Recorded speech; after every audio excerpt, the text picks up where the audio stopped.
I knew shit was sideways the second Max smiled. The kind of smile you use when you're about to shoot the family dog and tell the kids it ran away. We were supposed to be meeting about transition planning, which was corporate lingo for, let's pretend we're doing this with grace while we stick the knife in. I'd been with the company 20 years, built the first client pipeline out of a 2-room strip mall office and a busted HP printer. While Max was still playing LinkedIn musical chairs, I was grinding payroll out at 2 a.m. with a calculator, a cup of diner coffee, and a prayer. He didn't even have the spine to ease into it. Just leaned back in his ergonomic throne and said, "We're sunsetting your role." Sunsetting. Like I was a goddamn landscape. Then he had the nerve to grin and add, "With deepest appreciation for your 2 decades of service, of course." Right. Like handing me a $15 Starbucks card would make up for blowing off the backbone of his entire operations flow. Then came the kicker. He gestured to a manila envelope on the table like it was a party favor. Standard exit paperwork. Clean severance. We'll even throw in a month's health care just to keep things civil. Civil. Sure, Max. As if I hadn't already clocked the legalese stacked in that envelope like a landmine buffet. The top page was a release of claims. The next, a cancellation of all rights to my 50,000 shares. Common stock, Class B. Sentimental souvenirs. Max chuckled, like I'd just been holding on to baseball cards from a team that never made playoffs. "Those," he said, nodding to the certificate sticking out from my briefcase. "Those aren't even worth the paper they're printed on. But hey, I admire the nostalgia." Then he leaned forward, dropped his voice like he was sharing a secret. "You're walking away clean, no bad blood. Just sign, and you can get on with your life." I didn't say a word. Not a thank you. Not a protest. Just picked up the waiver, flipped through it slowly, page after page of corporate amnesia pretending I never existed, then slid it right back across the table. Unsigned. Max raised an eyebrow like he didn't understand. I stood up, adjusted my jacket, and walked out. No speech, no drama, just the echo of my heels on the tile and the soft sound of a man realizing he hadn't won. He just hadn't figured out how badly he was about to lose. And hey, before we dive any deeper, do me a favor. If you're the kind of person who likes watching smug execs eat humble pie served on legal stationery, hit that like button and subscribe. 97% of people listen to these stories without subscribing, and it really helps the team keep finding these insane true tales of corporate comeuppance. Now back to Max, because trust me, his meltdown is just getting started. I still remember the first lease I ever signed for that company. The carpet was stained with what I pray was coffee, the walls had that sad gray tint of bankruptcy, and our receptionist was also our head of marketing, because we couldn't afford a second chair. I was the second hire, technically, but I was the first one who ever took that chaos and tried to shape it into something that wouldn't collapse under a breeze. Vendor contracts? I wrote them. Logistics plans? That was me in a storage unit with a flashlight and a notebook. And when it came time to incorporate, Max was too busy taking headshots for our launch deck, so I drafted the first set of shareholder agreements myself, on a Saturday, in my kitchen, with a paralegal friend paid in pizza and whiskey. I didn't have startup founder delusions. I wasn't in it for some flashy exit. I took a salary so low that the IRS sent me a pamphlet on government assistance. But in year 2, when we needed to close a tiny angel round to stay afloat, Max asked if I'd mind deferring my bonus in exchange for equity. 50,000 common shares. Class B, not A. But I wasn't stupid. I knew exactly what to ask for in return. Clause 7.3b. It wasn't fancy.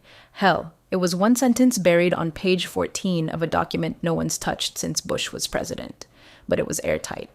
Any material change of control event, including merger, acquisition, or asset transfer, requires the written consent of a majority of Class B common shareholders. At the time, there was only one holder, me. Still is, because no one ever issued more. No one ever revoked them. And no one ever read the clause again. When I got home after that little HR ambush, I poured myself a glass of bourbon, pulled the old fireproof lockbox out of the hall closet, and laid everything out on the dining room table. Original share certificate, notarized.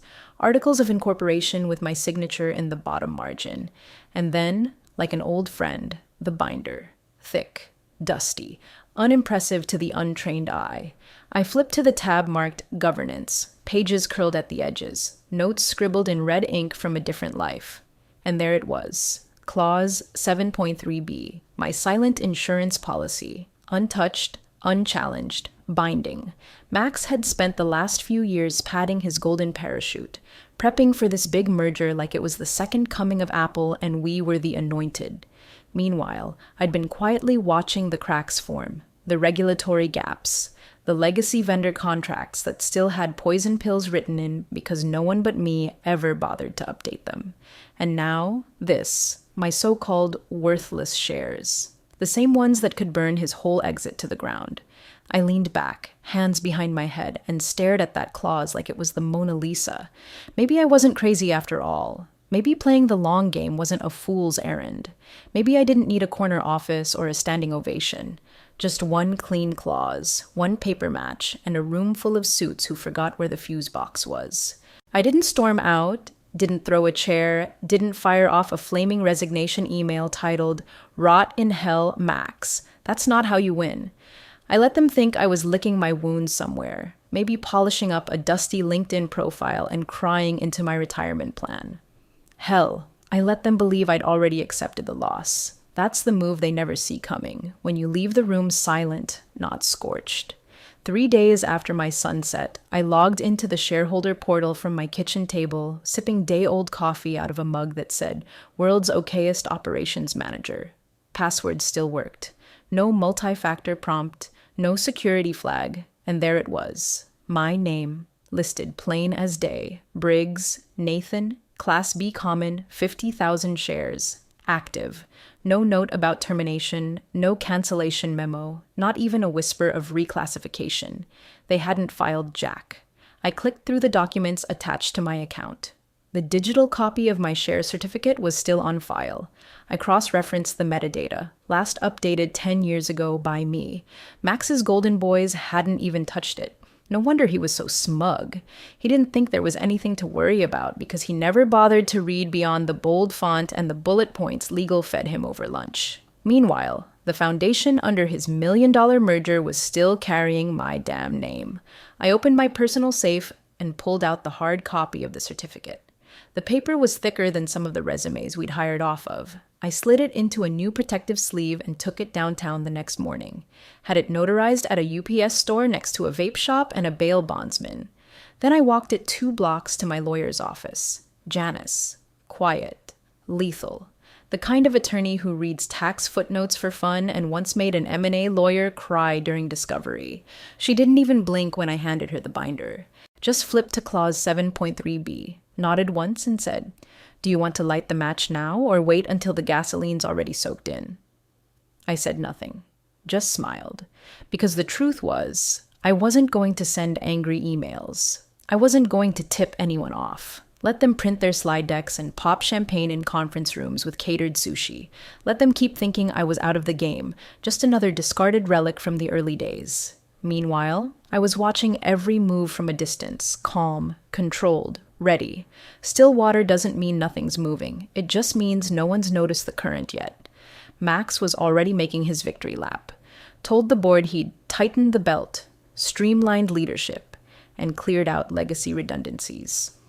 I was apparently a redundancy now. Funny, considering I was the one who used to fix his budgeting math when he couldn't figure out the difference between cash flow and EBITDA, but none of that mattered to Max. Not anymore. He was preening like a rooster in a mirror, bragging about trimming dead weight so the merger looked lean and sexy. That was the actual phrase. Sexy. As if deleting 2 decades of infrastructure could be sexy. Marla, the CFO, wasn't as impressed. She never liked me much, but at least she had a functional relationship with reality. She raised a question during the weekly M&A prep call. Are we good on the shareholder confirmations? The acquiring firm's lawyers are asking for full attestation on Class A and B consents. Max just waved her off. All handled, he said, grinning like a man who didn't know he was bleeding from the neck. Briggs is out. Signed, sealed, forgotten. He said it so confidently that even Marla didn't press further. Maybe she thought I'd taken the bait. Maybe she assumed nobody clings to stock they've been told is worthless. But Max had built his entire plan on an illusion, on the assumption that my silence meant surrender. He never once asked why someone like me would sit through 20 years of chaos for a stack of paper. He just thought I was sentimental. That's what kills guys like him in the end. They think logic's a ladder they can climb while the rest of us are playing chess on the floor. A few days later, I got the envelope. White. Standard. HR letterhead. No return address, no contact name. Just a one-page, 3-paragraph masterpiece of corporate cowardice. Dear Nathan Briggs, we extend our sincere gratitude for your years of dedicated service. Per the terms of your separation, all Class B share interests have been administratively closed. Thank you, and we wish you success in your future endeavors. No signature, no legal reference, just administratively closed, like I was a forgotten spreadsheet column. I held the letter in one hand, stared at it a moment, then set it down next to my original notarized share certificate. They'd sent me a fantasy, a wish masquerading as fact. Because unless I signed that waiver, and I never would, those shares were as alive and binding as the day I received them. Max had built his bonfire. I just hadn't thrown in the match yet. I slid the letter into a red folder labeled Fuel, because this wasn't over. It hadn't even started. By the time deal week rolled around, Max was practically levitating. The man was walking around the office like he'd just been knighted by God. Morning lattes were triple shot. His teeth looked newly bleached. He even upgraded his Zoom background to a fake Manhattan skyline. Like anyone forgot he ran this circus from a beige tech park next to a vape lounge and an urgent care. They had the final merger meeting scheduled for Thursday at noon. Acquiring firm was flying in a 6-person team from San Francisco, decked out in blazers, buzzwords, and enough facial filler to qualify as hazardous waste. Max was giddy. This is the new era, he told the board during prep. We're modernizing, leaving behind the old baggage. I assume I was the baggage. Marla didn't say much, just nodded, eyes twitching every time someone mentioned shareholder alignment. Legal finalized their bundles the night before. You could smell the toner from the hallway. 5 copies, bound, tabbed, and pre-signed. Max did a full rehearsal of his speech. Strategic synergy, cultural evolution, next-gen market penetration, corporate mad libs for please give me stock options and a beach house. There was champagne already chilling in the mini fridge behind the boardroom wall. They thought it was done, and I didn't show. No angry call, no desperate plea for reinstatement, no legal letterhead screaming breach of fiduciary duty. Just silence. Perfect, surgical silence. But across town, in the polished glass tower where the acquiring firm's legal team camped out, a courier in a blue windbreaker stepped off an elevator. He dropped a manila envelope on the desk marked, Pre-review final equity verification. No drama, just a timestamp, a digital receipt, and a sticky note that read, to be opened by legal counsel only. Inside the envelope? My original share certificate, hard copy, notarized, with the ink still sharp like a paper cut waiting to happen. Attached were the articles of incorporation, the ledger from the shareholder portal showing my name and active share status, and a printed copy of the shareholder agreement. Page 14 was tabbed in red. Clause 7.3b was highlighted in neon yellow, boxed in red pen like a warning flare. No material change of control shall proceed without written consent of a majority Class B common shareholder as. They didn't get a cover letter. I didn't need to write one. The documents spoke loud enough. The courier left at 9:18 a.m. The meeting was at noon. Max had no idea that 3 floors below his champagne stash, a legal associate in a tailored suit was reading through a clause that would turn his coronation into a funeral. Still, no one called me. No one texted. But somewhere, deep in the bones of that glass building, the first crack formed. The kind of tremor that hits before anyone registers what's coming. The kind that tells you you're not in control anymore, not even close. Max strutted into that boardroom like he was about to win an Oscar. Custom navy suit, new haircut, wearing that smug little half smile that always looked like it came with its own LinkedIn endorsement. Everyone stood when the acquiring team entered, handshakes all around, the whole room humming with that rehearsed excitement, forced optimism polished until it glowed.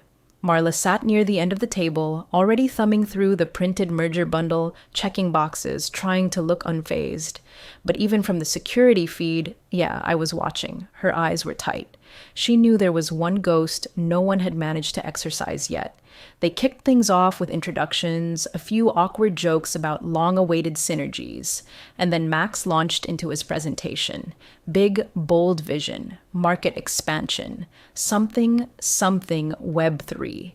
You could almost see him reaching mentally for the beach house he thought he'd earned. The acquiring firm nodded politely, their lead attorney flipping casually through the printed acquisition packet as Max hit his practiced rhythm.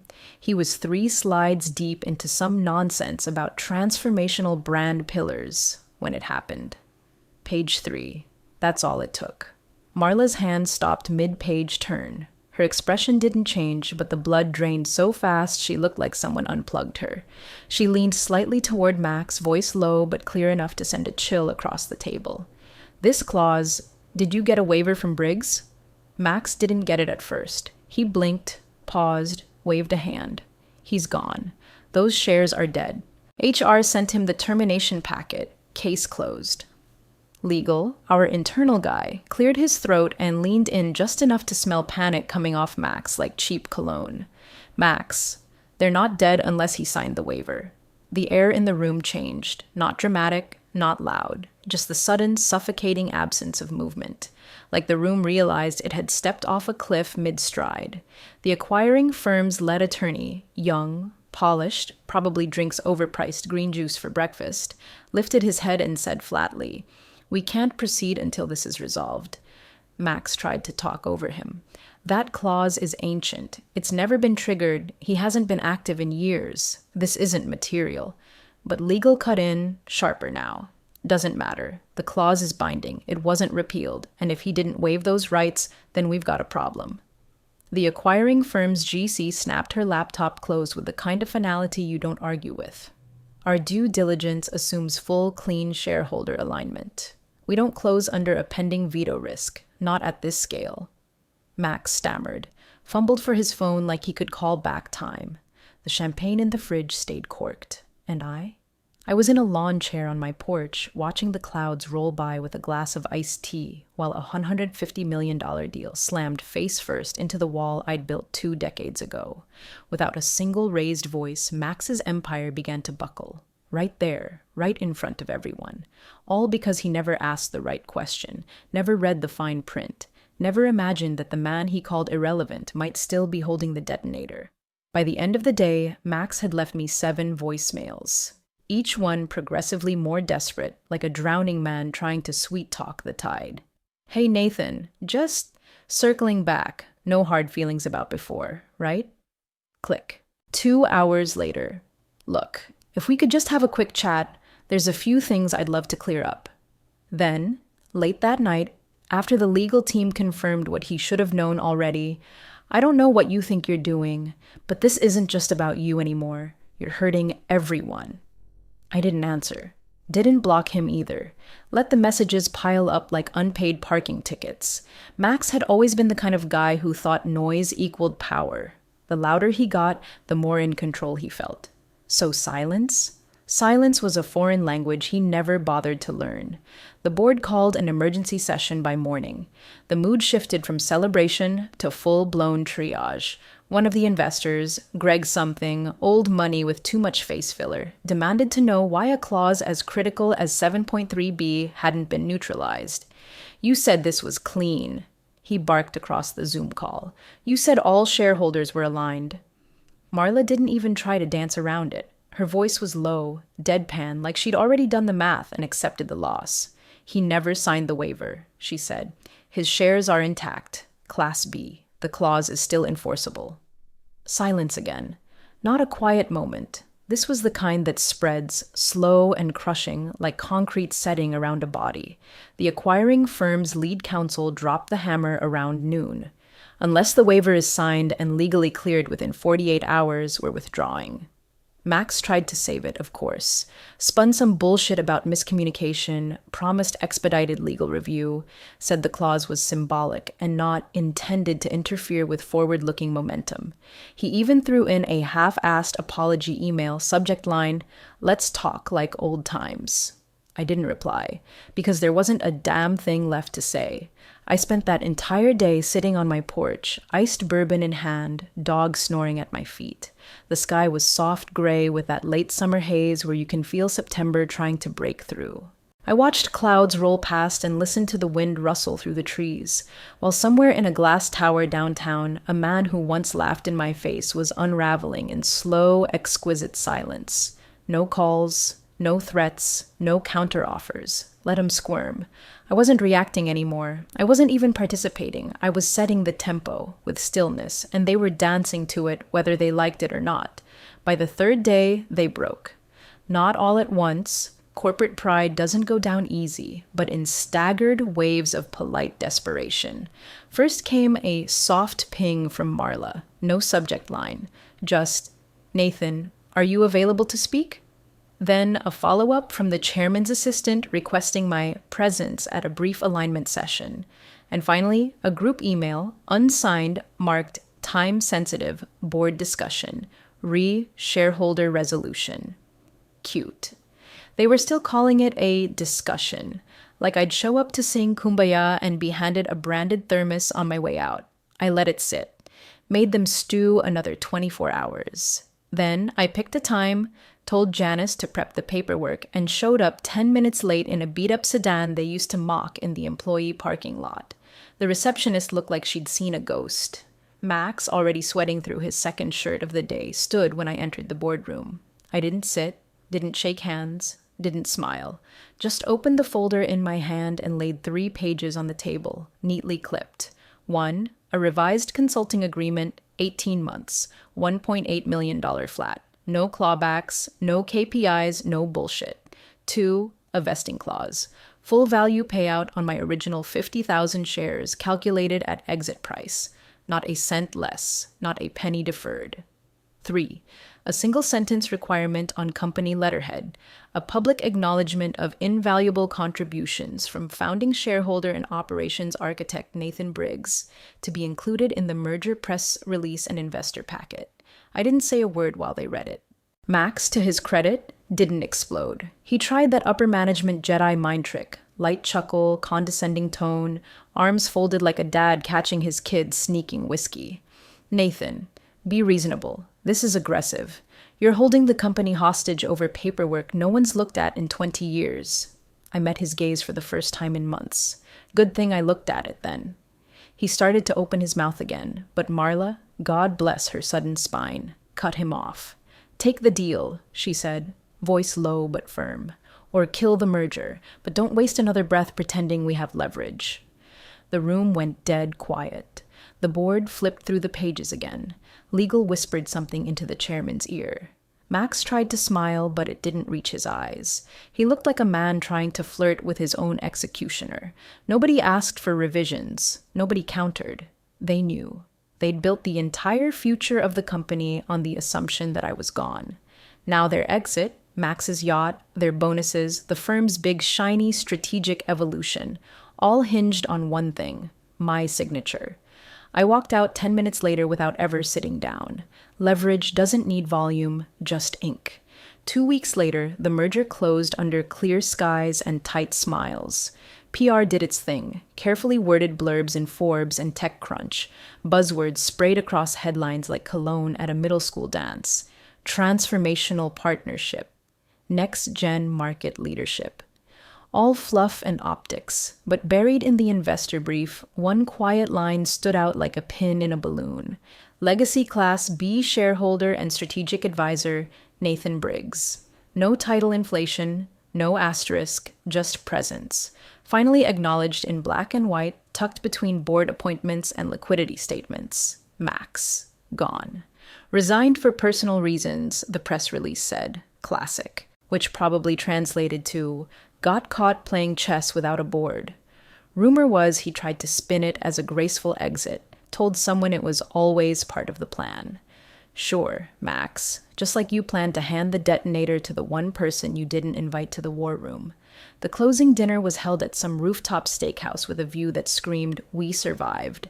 White tablecloths, overpriced wine, a jazz trio playing so quietly it felt like an apology. I didn't want to go. Janice made me, said, "Show your face, let them see who they tried to erase."